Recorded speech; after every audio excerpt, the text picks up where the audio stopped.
SRH ने toss जीत कर यह फैसला किया कि हम बैटिंग करेंगे, क्योंकि वो चाहते थे कि हम बोर्ड पर इतना रन मार दे कि कहीं ना कहीं हम 89 रनों से मैच जीते, क्योंकि उन्हें टॉप 2 में फिनिश करने के लिए 89 रन से जीतना जरूरी था। क्योंकि पिछले दिन गुजरात ने सीएसके को बड़े मार्जिन से हराया था।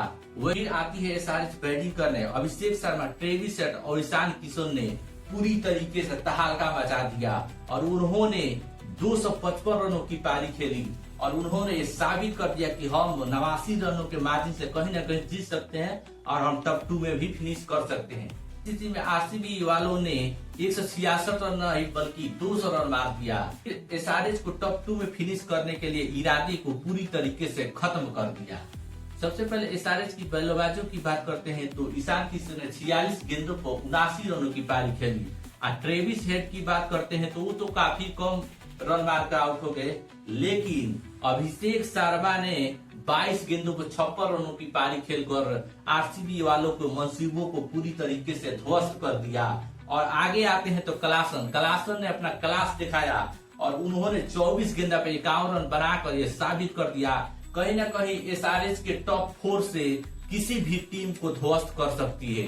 ऐसी स्थिति में आरसीबी की बॉलरों की बात करते हैं तो भुवनेश्वर कुमार और हेजलवुड को आज बहुत मार मारा है एसआरएच वालों ने, क्योंकि दोनों का अर्धशतक पूरा किया, यानी कि दोनों ने 50 रनों से ऊपर मार खाया है 4 ओवरों में। जब आरसीबी बल्लेबाजी करने आती है तो उन्होंने शुरुआत में बहुत काफी अच्छा रन मारा। उन्होंने पावर प्ले में 2 विकेट के नुकसान पर 72 रनों की पारी खेली। आज ओपनिंग करने आए थे वेंकटेश अय्यर और विराट कोहली और वेंकटेश अय्यर ने काफी तेज पारी खेली। ऐसी इसके बाद हम देखते हैं तो पावर प्ले के बाद कहीं ना कहीं आरसीबी की बल्लेबाजी धीमी पड़ गई और एक ही लक्ष्य नजर आ रहा था 166 रन, क्योंकि अगर आरसीबी 166 रनों के अंदर आउट हो जाती थी वैसी स्थिति में वो टॉप 1 में फिनिश नहीं कर सकती थी। लेकिन जब रजत पाटीदार बैटिंग करने आते हैं तो वो सुनिश्चित करते हैं कि हम जब तक 166 रनों की पारी नहीं खेलेंगे, तेजी से बल्लेबाजी नहीं करेंगे। काफी धीमी पारी खेली और जैसे ही 166 रनों का लक्ष्य पूरा हुआ आरसीबी टॉप 1 में फिनिश की। उसके बाद आरसीबी वालों ने मारना स्टार्ट किया, लेकिन उनकी पारी केवल 200 रनों पर ही सीमित हो गया। ऐसी स्थिति में उन्हें 2 मौका मिलेगा। अगर वो पहला मैच हार जाते हैं तो दूसरा मैच जीतकर भी गुजरात और आरसीबी के बीच होगा और वो धर्मशाला पर होगा। कहीं एसआरएच, गुजरात और आरसीबी तो टॉप 3 में प्रवेश कर गए हैं, लेकिन स्पॉट के लिए आज भी स्थान खाली है।